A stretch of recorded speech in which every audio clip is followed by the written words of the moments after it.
Bonjour. Salut. Now we're going French tonight, although to be honest, where's that from? South African. Bit of a blend this one, fair trade one. Shiraz, Pinotage and Malbec, 2021. Let's get a grow on me. Hope so. Now we need some wine for tonight. Although you're more eagle-eyed might spot that actually the wine we need for tonight is white wine.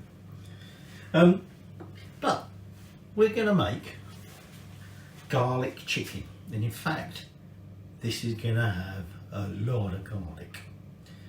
We're doing 40 clove chicken, 40 clove garlic chicken.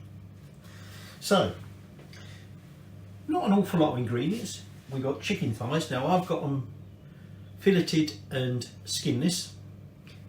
If you were going to have them with skin on, if you want to be a little bit more unhealthy, we'd be searing them first, browning the skins. We don't need to do that because they're skinless. I've got a bunch of spring onions, I've got some salt, got some pepper. Like I say, I've got some wine, a glass of white wine there.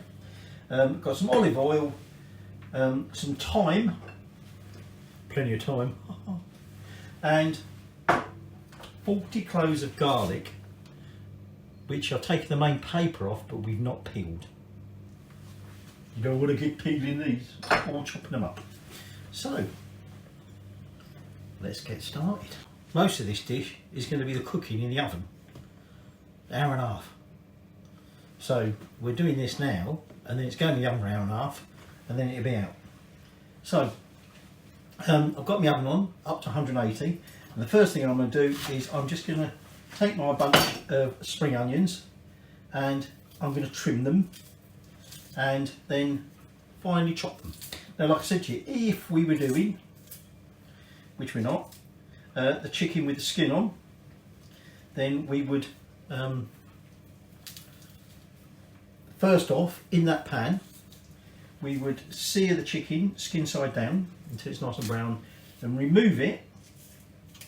And then we would use what was left in that pan to fry up these onions.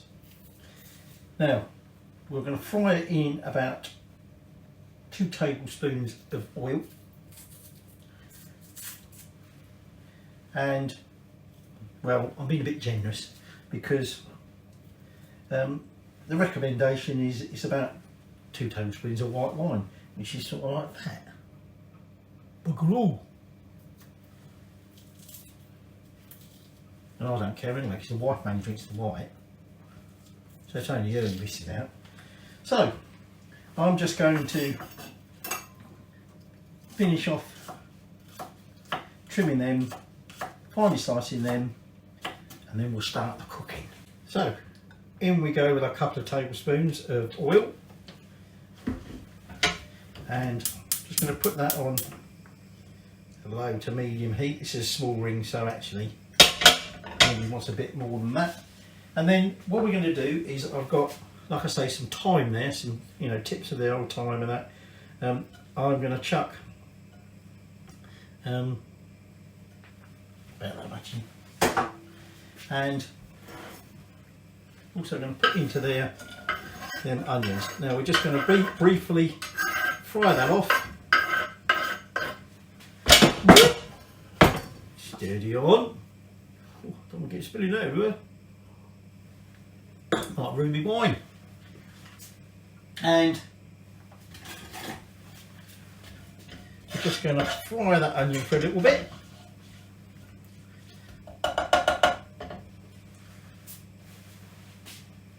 And then, not a lot else going in at the minute, is it? So, might do another sweep.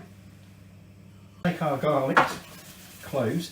Now, if you was to chop this amount of garlic up, mince it or whatever, and shove that in there, that would be just like way too strong.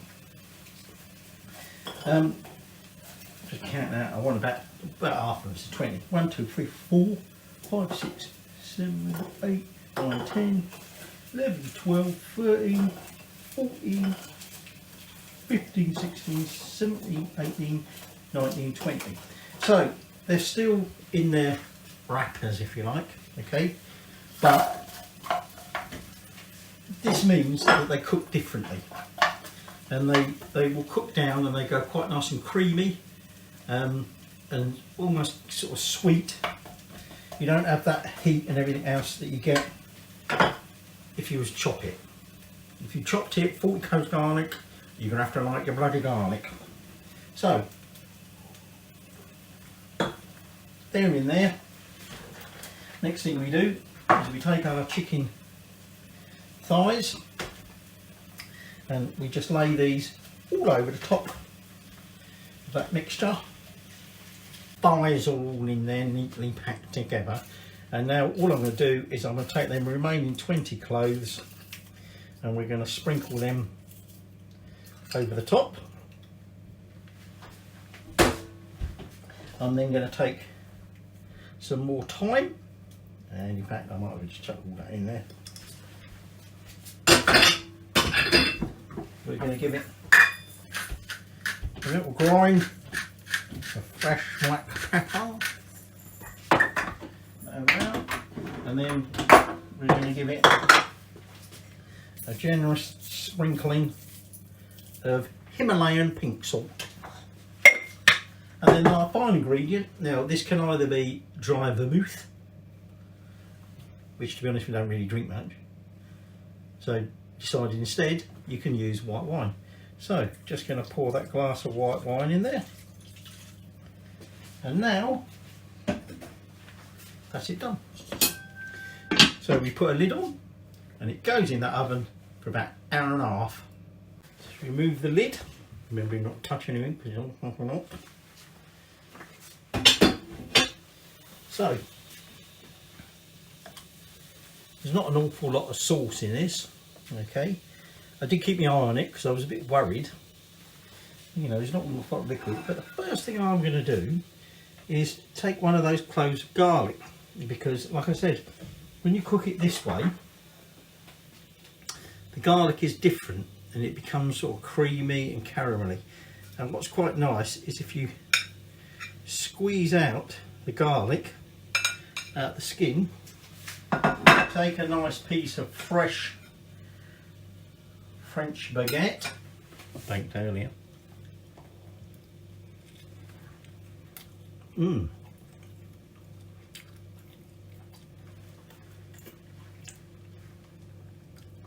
Totally different from what you would normally expect from garlic.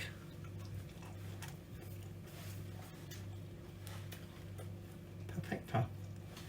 So, those of you worried about 40 cloves of garlic, so long as you don't mince it or peel it, the garlic cooks completely differently. So, let's try a bit of chicken.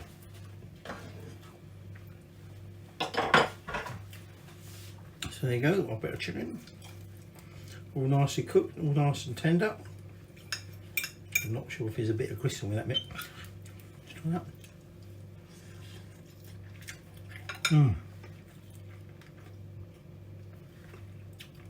That's nice.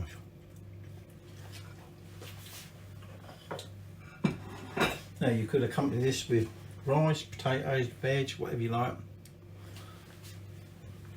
Me, I'm going to have it like it is with a bit of bread. But there you go. Just about to pick that up without thinking. There it is. Ooh, no, that is hot. Even though they're not meant to be hot, silicone handles. There is your chicken with 40 cloves of garlic.